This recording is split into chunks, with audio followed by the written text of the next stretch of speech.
feel you don't have enough time, well, this video is for you who wants to create more time for yourself. So I just came back from a work travel, and at the airplane I was thinking about how do I spend my time, how do I manage it, and it kind of turned into these 3 proven strategies or elements, I would say, that I think I've incorporated more or less intuitively, but also by planning. And I just wanted to share with you. Maybe it can help you.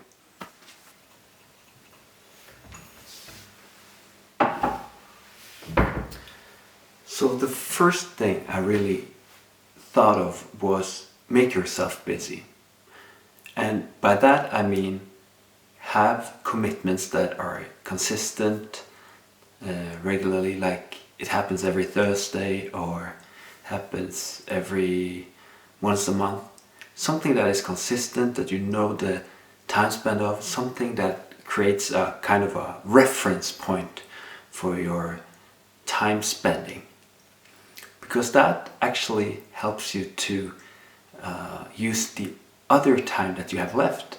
Like work, if you know you work from 7 till 4, then you will spend the time before or after differently. And I think that is a very clever thing that is kind of counterintuitive, but it actually helps you spend your time better. So the other thing that I kind of find has a special place, like a key finding or key strategy, is simply to make planning easier. And what I mean about that is actually that planning doesn't have to be cumbersome, it doesn't have to be difficult at all. It can be very, very easy, but you need a kind of tool or something that can help you there. And the reason that it's important is, of course, that you get the structure and everything, but it's also to not let you have these cognitive overload of thinking of what should I remember, and there's something, have I done this, da da da da. To just avoid that, you can just have a very good system and a very good planning tool. And what I use is simply a calendar. So I use Microsoft Outlook, but you have, of course, many other calendars, Google and Apple and everything. And the reason why I use it is simply because I have it with me all the time. I can add things in the calendar if I need to, but actually what I do the most is I ask people to invite me for meetings or events or whatever, that they send an invite through email, and so that they get the calendar invite. That helps a lot, and I think that is a very, very clever way of not spending energy, wasting energy really on trying to remember or thinking what will come next. Just put it in the calendar, put in when you want a notification or a reminder, and that's it.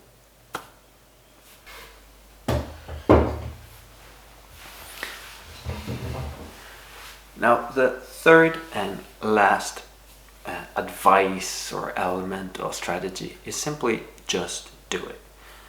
Because it doesn't really help if you have a very good planning system with schedules and everything, and you are busy if you don't do the work.